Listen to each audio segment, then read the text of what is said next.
வீட்டில் எல்லாருமே இருக்கிற பட்சத்தில் முத்து, மீனா, அண்ணாமலை, ஸ்ருதி, அதாவது ரவி இப்படி எல்லாருமே இருக்கும்போது தான் ஸ்ருதி வந்து ரொம்ப கோவமாக வராங்க. ரொம்ப கோவமாக வர ஸ்ருதியை பார்த்துட்டு, என்னாச்சுமா, ஏமா இவ்வளோ கோவமாக வர, அதுவும் இந்த வெயிலில் எப்படிம்மா வந்தா அப்படின்னு சொல்லிட்டு கேட்டுக்கிட்டே இருக்காங்க. ரவி வந்துட்டு அதுக்கு பிறகு தான் வண்டி எடுத்துகிட்டு வேகமாக வீட்டுக்கு வராங்க. ரவியும் வீட்டுக்கு வந்துடுறாங்க.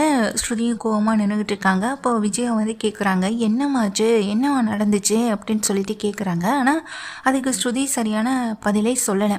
அப்போ அங்கே வர முத்துவும், பலகுரல் என்னாச்சு, ஏதாச்சும் பிரச்சனையா, திரும்ப அந்த நீத்துவால உன்னுடைய ரெஸ்டாரண்ட்டுக்கு ஏதாவது பிரச்சனை வந்துடுச்சா, சொல்லுமா அப்படின்னு கேட்குறாங்க. என்னாச்சு ஸ்ருதி, சொல்லு ஸ்ருதி அப்படின்னு கேட்குறப்போ இப்படி எல்லாமே மாறி மாறி கேள்வி கேட்க ஸ்ருதி வெயிட் பண்ணிகிட்டே தான் இருக்காங்க. அப்போது அங்கே ரவி சொல்கிறாங்க, டே ரவி, நீயாச்சும் சொல்லுடான்னு அண்ணாமலையும் முத்துவும் கேட்குறாங்க. அது ஒன்றும் இல்லைப்பா, ஒரு பெரிய பிரச்சனைப்பா அப்படின்னு சொல்கிறாங்க. பெரிய பிரச்சனைனா யாரால, அந்த நீத்துவாலையா அப்படின்னு கேட்க, அப்படியும் சொல்லலாம், ஆனால் அதை விட பெரிய பிரச்சனை யாராலனா மனோஜால அப்படின்னு சொல்கிறாங்க. மனோஜா, அவன் என்ன பண்ணா, அவன் ஷோரூமில் தானே வேலை பார்த்துக்கிட்டு இருக்கான், அவன் என்ன தப்பு பண்ணான்னு இப்போ நீங்கள் 2 பேரும் அவன் மேலே கோபத்தில் இருக்கீங்க அப்படின்னு சொல்லிட்டு இங்கே கேட்கவும் செய்கிறாங்க விஜயா. விஜய் கேட்டோடனே, ஆண்டி உங்களுக்கு என்ன நடந்ததுன்னு முதல்ல தெரியுமா, என்ன தப்பு பண்ணாலும் உங்கள் பையன் தப்பே பண்ணல தானே நீங்கள் சொல்லுவீங்க, ஏன்னா உங்களுக்கு மனோஜ் தானே ரொம்ப பிடிக்கும். இந்த வீட்டில் மற்ற 2 பசங்களையும் நீங்கள் தான் பசங்களாகவே பார்க்க மாட்டீங்களே. என்ன தான் அவங்க சின்னதாக தப்பு பண்ணாலும் பெரிய விதத்தில் பேசுகிறது யோசிக்கிறது எல்லாம் அது உங்களால் மட்டும்தான் முடியும். அம்மானா எல்லா பசங்களும் ஒரே மாதிரி தான் நினைப்பாங்கன்னு சொல்லுவாங்க. ஆனால் உங்களை பார்க்கும்போது எனக்கு அப்படி தெரியவே இல்லை. சொல்லப்போனால் மீனா வீட்டில் மீனாவுடைய அம்மா கூட சரியாக தான் நடந்துக்கிறாங்க. 3 பசங்களையும் ஒரே தட்டில் வச்சு தான் பார்க்குறாங்க, ஒரே கண்ணில் வச்சு தான் பார்க்குறாங்க. ஆனால் நீங்கள் 3 பேரையும் வேறு இடத்துல நிற்க வச்சு நீங்கள் பார்த்துக்கிட்டு இருக்கீங்க. எனக்கு அதை உங்ககிட்ட ஆரம்பத்துலேருந்தே பிடிக்கலை. இப்போவும் நீங்கள் தப்பு பண்ணியிருக்காரு அப்படின்னு நாங்கள் சொல்கிறோம். ஆனால் அதை நீங்கள் கேட்காம மனோஜ் என்ன தப்பு பண்ணியிருப்பான், நீங்கள் தப்பாக புரிஞ்சுக்கிட்டு பேசுகிறீங்கன்னு எங்கள் மேலேயே பழைய தூக்கி போடுறீங்க.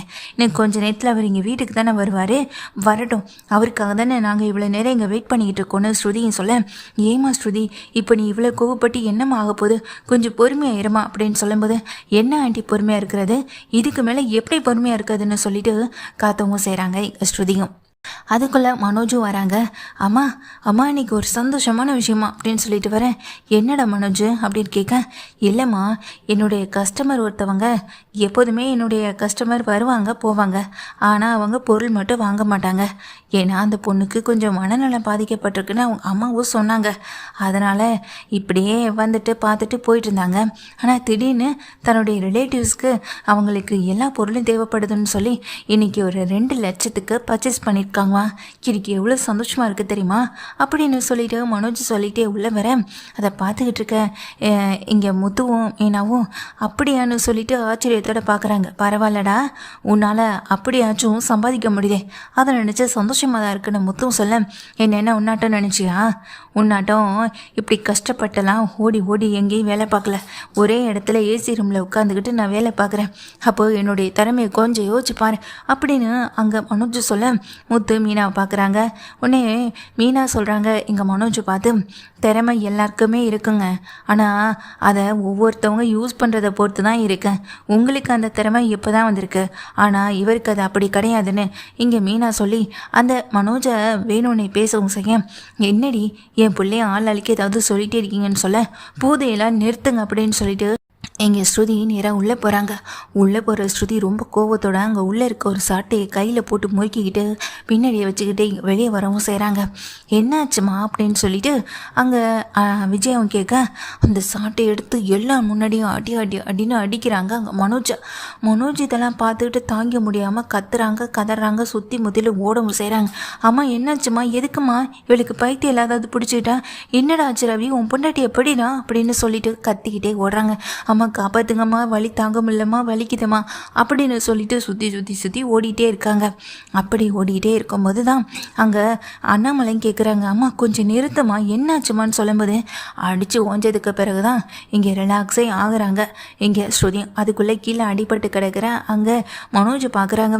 டே மனோஜ், என்னடா ஆச்சு இவளுக்கு, முதல்ல இவளை கொண்டு போய் ரூமில் போட்டு முதல்ல இங்கே அவங்க அம்மாவுக்கும் அப்பாவுக்கும் ஃபோன் பண்ணி வர சொல்லு, இப்படிப்பட்ட ஒருத்தியாக இந்த வீட்டுக்கு நம்ம மருமகளை கூட்டிகிட்டு வந்தோம் அப்படின்னு அங்கே விஜயா கத்த. இப்படிப்பட்ட வீட்டுக்கு நான் எப்படி மருமகளாக வந்தேன்னு தான் தெரியல அப்படின்னு சொல்லிட்டு அங்கே ஸ்ருதியும் சொல்கிறாங்க. ஸ்ருதி கொஞ்சம் அமைதியாயிரு ஸ்ருதி அப்படின்னு அங்கே ரவியும் சொல்ல. என்ன ரவி, உனக்கு இந்த விஷயத்தில் கோவமே வரலன்னு சொல்ல. எனக்கு கோவம்லாம் இருக்குது, ஆனால் அதை இப்படி தான் வெளிக்காட்டணுமான்னு சொல்ல. இதை எப்படி வெளிக்காட்ட சொல்கிறேன்? இந்த மாதிரியான ஆட்களுக்கு இந்த மாதிரி கொடுத்தா தான் புத்தி வரும்னா அதை கொடுக்குறதுல ஒன்றும் தப்பு இல்லையே. சின்ன வயசுலேருந்து உங்கள் அம்மா வேணால் உங்கள் அண்ணனை அடிக்காமல் வளர்த்துருந்துருக்கலாம். ஆனால் அதுக்காக இவர் பண்ணுற தப்பெல்லாம் பார்த்து பொறுத்துக்கிட்டு அமைதியாக போகணுன்னு நமக்கு என்ன அவசியமா என்ன? இவர் பண்ணுற தப்பெல்லாம் பொறுத்துக்கிட்டு போகணுன்ற அவசியம் எனக்கு கிடையாது. தப்புன்னா நான் அடிக்க தான் செய்வேன் அப்படின்னு சொல்லிட்டு ஸ்ருதியை சொல்கிறாங்க. புடி ரவி, இப்போ நீ அடிக்க போறியா இல்லையா அப்படின்னு சொல்லிட்டு அந்த ரவி கையில் சாட்டையை கொடுக்க. ரவி அதை பார்த்து என்ன அப்படின்னு சொல்லிட்டு பார்த்துட்டு இருக்காங்க. என்னடா மாறி மாறி நீங்கள் 2 பேரும் இங்கே மனோஜ் அடிக்கிறத பற்றியே பேசிக்கிட்டு இருக்கீங்க, என்னன்னு சொன்னால் தானே எங்களுக்கும் விஷயம் தெரியும் அப்படின்னு சொல்ல. கொஞ்சம் ஒரு நிமிஷம் இருடா முத்துன்னு சொல்லிட்டு இப்படி பண்ணுவியான்னு சொல்லிட்டு ரவியும் போட்டு அடிக்க. டேய் விடுடா அவனை இங்கே அவங்க அம்மா கெஞ்சுறதுனால இங்கே ரவி 2-3 அடியோடு நிறுத்திக்கிட்டு விடவும் செஞ்சுறாங்க. என்ன ரவி, நீங்களும் இவ்வளோ கோவப்பட்டு அடிக்கக்கூடிய ஆள் இல்லையே, நீங்களும் ஸ்ருதியும் கோவப்படுற அளவுக்கு அப்படி என்னதான் நடந்துச்சு, கொஞ்சம் சொன்னால் தானே எங்களுக்கும் தெரியும் அப்படின்னு சொல்லிட்டு இங்கே கேட்கவும் செய்கிறாங்க. அப்போதான் இங்கே ஸ்ருதி நடந்த விஷயத்த சொல்லவும் செய்கிறாங்க. இதோ 2 லட்சம் பணம்னு சொல்லி கொண்டு வந்து கொடுத்தானே, இவங்க கஸ்டமர் வந்தாங்க அப்படி இப்படின்னு கதை சொல்லிட்டு இருக்கானே, அது எதுவுமே உண்மை கிடையாது, எல்லாமே பொய் தான் அப்படின்னு சொல்ல. என்ன ஸ்ருதி சொல்கிறீங்க அப்படின்னு கேட்டுட்டு இருக்காங்க. ஆமான்னு இங்கே ஸ்ருதியும் சொல்கிறாங்க, ரவியும் சொல்கிறாங்க. ஆமா நீ இங்கே மனோஜ் சொல்கிறது எல்லாமே பொய் தான். அம்மா தான் எப்போதுமே இவன் சொல்கிற பொய்யை நம்பி நம்பி நம்பி ஏமாந்து போயிட்டே இருக்காங்க. இந்த வீட்டில் நமக்கும் உண்மை தெரியலைன்னா நாமளும் இவன் பொய் வந்துட்டு நம்பி ஏமாந்து போயிட்டு தான் இருப்போம்னு சொல்லும்போது அடிபட்டு கிடக்கிற மனோஜ் கை கால்லாம் உடஞ்ச மாதிரி கிளம்பி நிற்கிறாங்க. ரொம்ப சோகமாகவும் வருத்தத்தோடையும். அண்ணாமலை, அப்படி என்னடா போய் சொன்னேன், திரும்ப எங்கே போய் யார்கிட்ட போய் சொல்லி பெரிய சிக்கலில் சிக்கினேன், எங்கள் ஸ்ருதி ரவியும் கோவப்பட்டு அடிக்கிற அளவுக்கு அப்படி என்னதான் நடந்துச்சுன்னு சொல்லி கேட்குறாங்க. அங்கே இந்த மனோஜுக்கு எங்கள் கூட, அதாவது இந்த வீட்டில் இருக்க பிடிக்கலைன்னா ஒன்று அவர் வெளியே போகணும், இல்லையா எங்களையாவது வெளியே போக சொல்லணும். அதை விட்டுட்டு ஏன் வாழ்க்கையில் இங்கே ஒரு பெரிய பிரச்சனையை கொண்டு வரணும்னு இவரால் எப்படி யோசிக்க முடிஞ்சது? இவர் அந்த நீத்துவை பார்த்துருக்காரு, நீத்துவை பார்த்து பேசியிருக்காரு, நீத்துக்கிட்டேருந்து பணத்தையும் வாங்கியிருக்காருன்னு சொல்ல. என்னம்மா சொல்கிறேன்னு கேட்குறாங்க. ஆமாங்கள், ரவியை எப்படியாவது நான் உன் கூட சேர்த்து வச்சிட்றேன் அப்படின்னு சொல்லி அந்த நீத்துவுக்கு இங்கே அவர் சப்போர்ட்டாக நின்று இருக்காரு. எப்படி இவரால் அதெல்லாம் செய்ய முடிஞ்சுது அப்படின்னு அங்கே ஸ்ருதியும் கேள்வி கேட்குறாங்க. அந்த மனோஜ் என்ன பேசுகிறதுன்னு தெரியாமல் நிற்க. என்னடா இவங்க சொல்கிறதெல்லாம் உண்மையானு அங்கே மனோஜை பார்த்து விஜயம் கேட்க. இல்லைம்மா அது அப்படின்னு சொல்லிட்டு இருக்காங்க. என்னென்னு சொல்ல புரியா இல்லையாடான்னு சொல்லி கேட்க.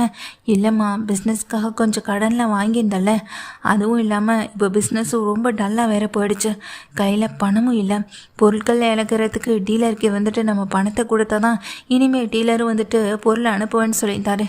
அதனால் வேறு வழி இல்லாமல் தாம்மா அந்த நீத்திக்கிட்ட நான் சும்மா தாம்மா சொன்னேன், மற்றபடி பெரிய விஷயம் நான் எதுவுமே பண்ணலைம்மா அப்படின்னு சொல்கிறாங்க. இதை கேட்ட உடனேயே மனோஜை போட்டு விஜயாவும் அடிக்கிறாங்க. இப்படிடா உன்னை நான் இதுக்காக பெற்றேன், உன்னை நான் பெற்றேன் வளர்த்தேன் நினைக்கும் போது எனக்கே அசிங்கமாக இருக்கு, என்னை அசிங்கப்படுத்திகிட்டே இருக்கல நீ அப்படின்னு சொல்லிட்டு திரும்பவும் மனோஜை போட்டு அடி வெளுத்தவங்க. போதும் விஜயா, அடிக்க வேண்டிய காலத்தில் அடித்து வளர்க்காம இப்போ போட்டு அடிக்கிறதுனால அவன் திருந்திட போனானா? திருந்தவே மாட்டான்னு தெரிஞ்ச பிறகு இன்னமும் நீ எதுக்காக டென்ஷன் ஆகிட்டு இருக்க அப்படின்னு சொல்லிட்டு அண்ணாமலை தட்டுறாங்க. இப்படி இந்த விஷயம் உனக்கு எப்படிமா தெரியும்னு அண்ணாமலை அங்கே நின்றுகிட்டு இருக்க ஸ்ருதியை பார்த்து கேட்குறாங்க. ஸ்ருதியுமே அப்போ தான் விஷயத்த சொல்கிறாங்க.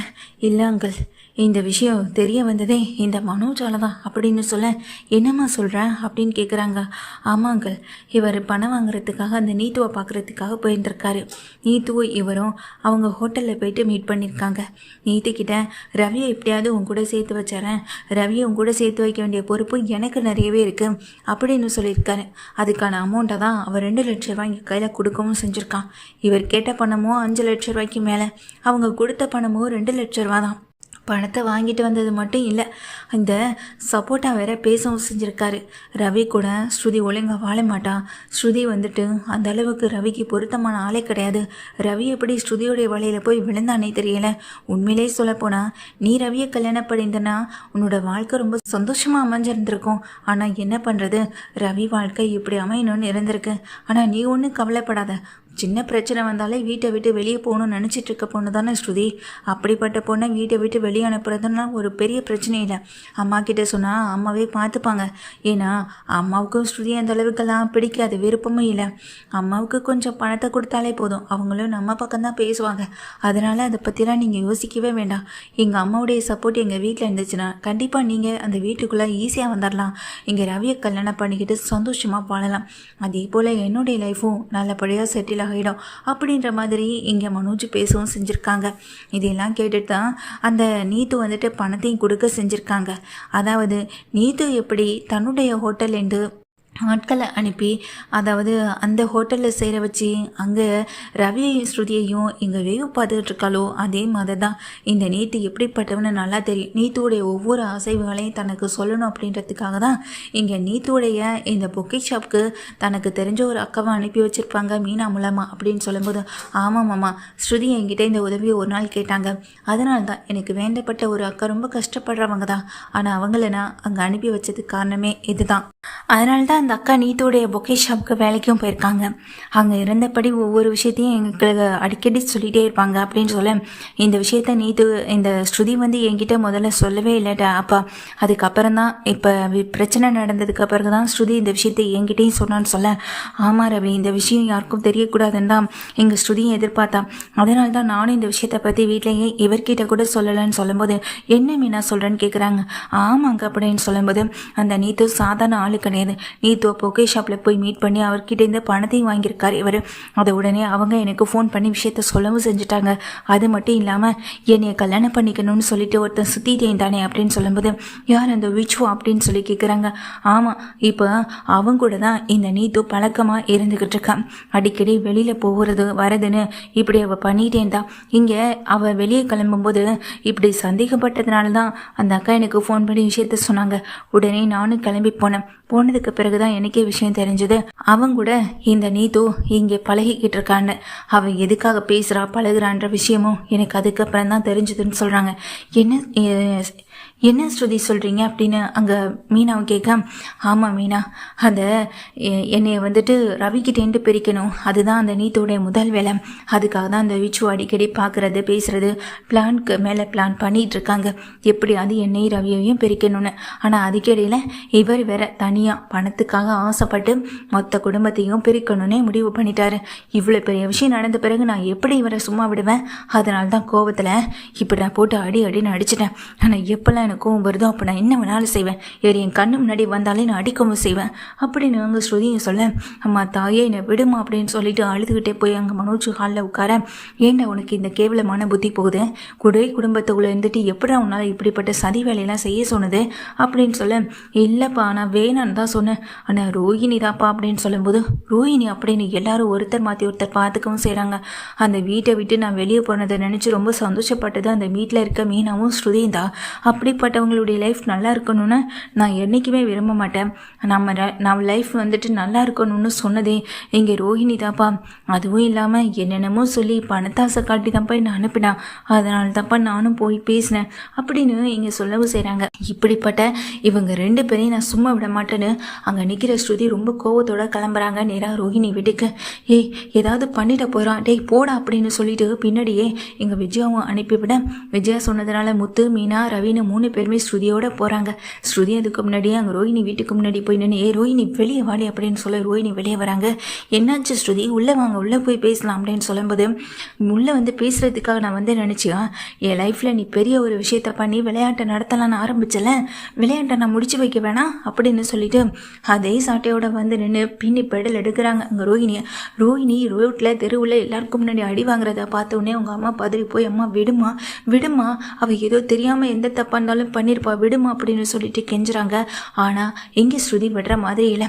இவள் பண்ண தப்புக்கு தண்டனை இப்படி தானே கொடுத்தாகணும், போலீஸு கேஸுன்னு போனதான் ஈஸியாக ஸ்டேஷனை விட்டு வெளியே வந்துடுறாளே, அப்படிப்பட்டவளை இப்படி தான் நான் தண்டனையாக கொடுக்க முடியும். இந்த விஷயத்த நான் இப்படியே விட்டுருவேன்னு மட்டும் நினைக்காத. என்னை ரவியை பிரிக்கிறதுக்கு அந்த நீத்து மூலமாக நீ காய் நகர்த்திட்டு இருக்கியா? நீத்துவுக்கும் சரி உனக்கும் சரி, இனிமே நான் சொல்கிற ஒரே விஷயம் இது தாண்டி. இதுக்கப்புறம் என் லைஃப்பில் என்னைக்காச்சும் எப்போயாச்சும் நீங்கள் தலையிட்டீங்கன்னா அதுதான் உங்களுக்கு கடைசி நல்லா இருக்கும்னு சொல்லிட்டு ஸ்ருதி திட்டிட்டு அந்த இடத்த விட்டு வேகமாக போக பின்னாடியே வந்த முத்து மீனா ரவின்னு 3 பேருமே அதை பார்க்குறாங்க. பார்த்தவங்களுக்கு பெரிய அதிர்ச்சியாக இருக்குது. இங்கே ரோஹிணி அடி வாங்கியபடி நின்றுக்கிட்டு இருக்காங்க. ஆமாம், இப்போ ஸ்ருதி வந்தாலே எங்கம்மான்னு சொல்ல, இப்போ தான்ப்பா கிளம்பி போனான்னு அங்கே ரோஹிணியுடைய அம்மா சொல்ல, வா ரோஹிணின்னு ரோஹிணி உள்ளே கூட்டிகிட்டு போகிறாங்க. உனக்கு இதெல்லாம் தேவையா? எதுக்கு நீ மற்றவங்க வாழ்க்கையில் தேவையில்லாமல் தலையிட்டு இருக்க? அந்த புள்ள வாழ்க்கை எப்படி போனால் உனக்கு என்ன அப்படின்னு அங்கே ரோஹிணியுடைய அம்மாவும் ரோஹிணி எதிர்த்துறாங்க. ரோஹிணி அழுதுகிட்டே உட்காந்துருக்காங்க. இங்கேருந்து கிளம்பி போன ஸ்ருதி ஒரு நிமிஷம் கூட யோசிக்கல. டேய் வெளியே விச்சு வெளியே வாடா அப்படின்னு சொல்லி கூப்பிட, ஹே ஸ்ருதி, நீயே என்னை தேடி வந்துட்டியா? எனக்கு தெரியும், என்னைக்காவது ஒரு நாள் என்னை தேடி வருவான்னு தெரியும். அதுக்காக தானே நான் வெயிட் பண்ணிட்டு இருந்தேன் அப்படின்னு சொல்ல, உனக்குலாம் அசிங்கமா இல்லை? மேரேஜ் ஆகிடுச்சு, இன்னொருத்தனோட ஒய்ஃபாக இருக்கேன், எல்லாம் தெரிஞ்ச ஒரு நாள் எப்படிடா இப்படிலாம் பேச முடியுதுன்னு சொல்லிட்டு தான் கையில் இருக்க அதே செருப்பு அதே சாட்டை எடுத்து பயங்கரமாக அடி வெளுத்து வாங்குறாங்க. உங்கள் அம்மா அப்பாவும் நிறுத்துமான்னு சொல்லிட்டு துப்பாக்கி எடுத்து இப்போ என்னை சுட்டுட்டா நீங்கள் சாதாரணமாக வெளியே வந்துடலான்னு நினைக்கிறீங்களா? உங்கள் பையன் ஏற்கனவே பல தப்புகளை பண்ணி ஜெயிலுக்கு போயிட்டு இப்போ தான் வெளியே வந்திருக்கான். அப்படிப்பட்ட ஒரு கேடு கட்டவனுக்கு நீங்கள் சப்போர்ட் பண்ணி வேற நின்று பேசிக்கிட்டு இருப்பீங்களா அப்படின்னு சொல்லி அவங்களையும் போட்டு அடிக்கிறாங்க. பையன் தப்பு பண்ணால் கண்டிக்கணும், அதை விட்டுட்டு தப்பு பண்ணுறதுக்கு சப்போர்ட்டாக நீ என்ன வேணாலும் தப்பு பண்ணு, உனக்கு நான் கூடவே இருக்குன்னு சொல்கிற முதல் முறையாக இப்போ தான் இப்படிப்பட்ட ஒரு அம்மா அப்பாவை நான் பார்க்கவும் செய்கிறேன். கேவலமாக இல்லை உங்களுக்கெல்லாம் அப்படின்னு சொல்லி திட்டவும் செய்கிறாங்க. ஊரில் எல்லாம் முன்னாடி கேவலப்படுத்திட்டு இனிமே என் விஷயத்தில் தலையிட உன்னை நான் என்ன பண்ணுவேன்னு எனக்கு தெரியாது. மொத்த குடும்பத்தை கொலை பண்ணிட்டு ஜெயிலுக்கு போய் எனக்கு ரொம்ப நேரம் ஆகாது. அப்படி ரவியை பிரிஞ்சிருந்தா தான் நானும் உண்டு அப்படின்னு சொல்லிட்டு நேராக நீத்துவை பார்க்க போகிறாங்க. நீத்து அந்த பொக்கே ஷாப்பில் இருக்க எல்லாத்தையும் தூக்கி போட்டு அங்கே ஸ்ருதி உடைக்கவும் செய்கிறாங்க. எல்லாம் கீழே விழுந்து தாறுமாறாக உடையும் செய்ய இதை பார்த்துக்கிட்டு இருக்க நீத்து நிறுத்து ஸ்ருதின்னு சொல்கிறாங்க. ஆனால் ஸ்ருதி நிறுத்தவே இல்லை. உனக்கெல்லாம் எவ்வளோ திமிரு இருக்கும், எப்படி உன்னால் முடியுது? நானும் ரவியும் லவ் பண்ணி மேரேஜ் பண்ணி கல்யாணம் பண்ணிக்கிட்டவங்க. ஆனால் இடையில வந்த நீ என்னமோ ரவிக்கு இதுக்கு முன்னாடி ஆசைப்பட்ட மாதிரியும் ரவியை கல்யாணம் பண்ணிக்கணும்னு நினச்ச மாதிரியும் அவன் லைஃப்ல இருந்து என்ன வரட்டும்னு நினைக்கிறேன். உனக்கு அசிங்கமா இல்லை? நானும் அவனும் ஹஸ்பண்ட் அண்ட் ஒய்ஃப், இப்படி அந்த வாழ்க்கையை பிரித்து அதில் நீ இன்டர்ஃபியர் ஆகணும்னு நினைக்கிறிய? உனக்கு இதை விட கேவலமான ஒரு விஷயமே கிடைக்காதா? உனக்கு இதை விட வேற கேவலமே இல்லையா அப்படின்னு சொல்லி திட்டமும் செய்கிறாங்க. உன்னெல்லாம் பார்த்தாலே எனக்கு பிடிக்கலடின்னு சொல்ல உடனே அங்கே கடற்கிற அந்த நீத்து வந்துட்டு கிளம்புறாங்க. கையெல்லாம் ஒரு மாதிரி அடிபட்டு நொண்டி கிளம்புற எங்கள் நீத்து, எனக்கு ரவியை முன்னாடியே தெரியும். ரவி மேலே நான் ரொம்ப அன்பும் ஆசையும் அக்கறையும் வச்சுருந்தேன். எல்லாம் எங்கள் அப்பாவால் தான். ஃபாரினில் படிச்சுட்டு இருந்தாலும் வெளியூரில் இருந்தாலுமே அடிக்கடி அவர் பேசுகிற ஒரே வார்த்தை ரவி ரவி ரவி ரவி மட்டும்தான். அப்போது இந்த ரவி மேலே எனக்கு நிறைய ஒரு காதல் வந்துடுச்சு. எனக்கே தெரியாமல் இருந்த காதல் அவரை பார்த்த உடனே அப்படியே வந்துடுச்சு. ஆனால் இதுக்கப்புறம் தான் தெரியும் அவருக்கு கல்யாணம் ஆயிடுச்சுன்ற விஷயமும். என்னால் அதை ஏற்றுக்க முடியலை. எங்கள் அப்பா சொல்லும் போது அவர் கல்யாணம் ஆன விஷயம்லாம் எனக்கு தெரியாது. எனக்கு அப்போதைக்கு ரவி பற்றின விஷயம் மட்டும்தான் தெரியும். ரவியெல்லாம் பண்ணினேன், அவ்வளவுதான். ஆனால் கல்யாணம் ஆனது நீ அதுக்கப்புறம் தானே அவனை கல்யாணம் பண்ணிக்கிட்ட. அப்படி பார்த்தா நீ தான் என் வாழ்க்கையில் குறுக்க வந்திருக்க. என் வாழ்க்கையில் குறுக்க வந்தவொடனே சும்மா விடக்கூடாதுன்னு நினச்சேன். அது என்ன பெரிய தப்பா அப்படின்னு அந்த நீத்து சொல்ல, இப்படி உன்னால் இவ்வளோ ஈஸியாக சாதாரணமாக பேச முடியுது? ரவியை பற்றி எதுவுமே தெரியாமல் உங்கள் அப்பா சொன்ன விஷயத்த மட்டும் பண்ணி நீ லவ் பண்ணியிருக்கனா? அதை விட அசிங்கம் வேறு என்ன வேணும்? இத்தனை வருஷம் வளர்த்த உங்கள் அம்மா அப்பா உனக்கு முக்கியம் இல்லை. இடையில உங்கள் அப்பா இங்கே ரவி நல்லவர் வல்லவர்னு சொல்லி பேசின உடனேயே உனக்கு ரவி மேலே லவ் வந்துடுச்சுன்னு சொல்கிறேன். இதெல்லாம் உனக்கு சொல்கிறதுக்கு அசிங்கமாகவே இல்லையான்னு ஸ்ருதி திட்டுறாங்க. எனக்கு எந்த அசிங்கமும் இல்லை அப்படின்னு சொல்லிட்டு நீ ரவி வாழ்க்கையை விட்டு விலகிடு, அதுதான் உனக்கும் நல்லது அப்படின்னு சொல்ல, என்னால் ரவி வாழ்க்கையை விட்டு விலக முடியாது, ரவி என்னுடைய ஹஸ்பண்ட் அப்படின்னு அங்கே ஸ்ருதி சொல்கிறாங்க. உன்னை கொலை பண்ணிட்டு கூட கண்டிப்பாக நான் ரவி கூட சேர்ந்து வாழ்வேன்னு சொல்ல, கொலை பண்ணால் நீ ஜெயிலில் தான் போய் வாழ முடியும், ரவி கூட நான் சேர்ந்து வாழ முடியாது அப்படின்னு ஸ்ருதியும் சொல்கிறாங்க. இதை கேட்ட உடனேயே அந்த நீத்துவுக்கு இன்னும் கோவம் அதிகமாக தான் செய்யுது. நீத்துவுக்கும் ஸ்ருதிக்கும் பிரச்சனை அதிகமாகிட்டு இருக்கும்போதே அங்கே ரவியும் கூடவே முத்து மீனான்னு வந்துடுறாங்க. உனக்கு ஒரு தடவை சொன்னால் புரியாதா? எதுக்காக ஸ்ருதி கிட்ட திரும்ப பிரச்சனை பண்ணிகிட்டே இருக்கேன் அப்படின்னு சொல்லிட்டு அங்கே வந்து நிற்க, ரவி நான் இவ்வளோ அடிப்பட்டு நிற்கிறேன், என் மேலே உனக்கு கொஞ்சம் கூட அக்கறையே இல்லைன்னு சொல்ல, உன் மேலே அக்கறைப்படுறதுக்கு முதல்ல நான் யார்? முதல்ல உன் மேலே நான் எதுக்கு அக்கறைப்படணும்? ஸ்ருதி மட்டும்தான் என்னுடைய ஒய்ஃப், ஸ்ருதி கூட மட்டும்தான் நான் வாழுவேன். ஒருவேளை ஸ்ருதிக்கு ஏதாவது ஆனாலும் கண்டிப்பாக நானும் ஸ்ருதியோட கூட சேர்ந்து சாவனை தவிர்த்து கண்டிப்பாக இன்னொரு லைஃப்பில் நான் என்றைக்குமே இங்கே சேர்ந்து வாழணும்னு யோசிக்க கூட மாட்டேன், முக்கியமாக உன்னோட அப்படின்னு சொல்லிட்டு அங்கே ரவியை சொல்ல கேட்ட நீத்து அப்படியே உடஞ்சி போய் நிற்கிறாங்க. ஸ்ருதி இங்கே ரவியை பார்த்துட்டு ரவியனுடைய ஹஸ்பண்ட் ரவிக்கு ஏதாவது ஆனாலும் நானுமே இருக்க மாட்டேன் அப்படின்னு சொல்லிட்டு அங்கே ஸ்ருதியை சொல்ல ஏன் நீதோ இப்படி பண்ணிகிட்ருக்கீங்க, உங்களுக்கு ஒரு தடவை சொன்ன புரியாதானே முத்துவும் மீனா வந்து நிற்கிறாங்க, உனக்கெல்லாம் என்னதான் பட்டாலும் புத்தி வராதில்ல, உங்கள் அப்பான்னு இப்படி எல்லாரும் ஒன்று சுற்றி இருந்தாலும் ரவி ரவி ரவின்னு ரவி பின்னாடி வந்துக்கிட்டு இருக்க அப்படின்னு முத்துவும் திட்டுறாங்க, மீனாவும் திட்டுறாங்க.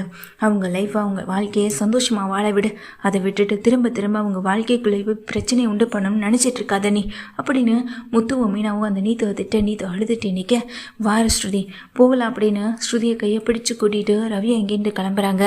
அங்கே நின்றுகிட்டு இருக்க நீத்துவால் இதை தாங்கிக்கவும் முடியலை, ஏற்றுக்கவும் முடியலை. அப்போ தான் முத்து மீனாவும் அந்த நீத்துவை பார்த்து சொல்கிறாங்க, அவங்க வாழ்கிற வாழ்க்கை உண்மையானது, அவங்களுடைய காதல் உண்மையானது, ஆனால் உன்னுடைய கோபம் மட்டும்தான் உண்மையானதே தவிர்த்து நீ ரவி மேலே வச்சிருக்க காதல் அது காதலே கிடையாது.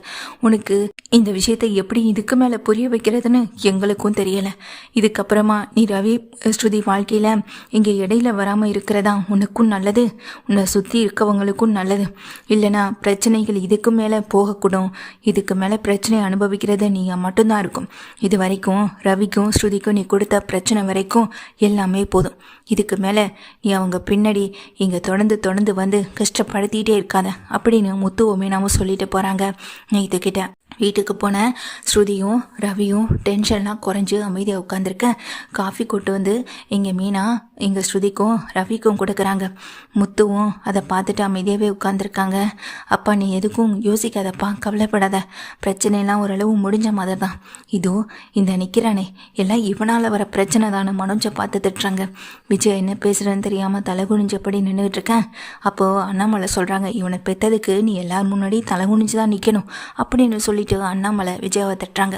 விஜயா எதுவுமே பேசாமல் அமைதியாகவே நின்றுட்டு இருக்காங்க. அப்போ தான் அங்கே நின்றுட்டு இருக்க ஸ்ருதி என்ன பண்ணுறாங்கன்னா, ரொம்ப கோவத்தோட ஏற்கனவே கோவம்லாம் குறைஞ்சி அமைதியாக வந்து உட்காந்துருந்தாலும் கூட இன்னமும் சில கோவங்கள் வந்துட்டு குறையவே இல்லை.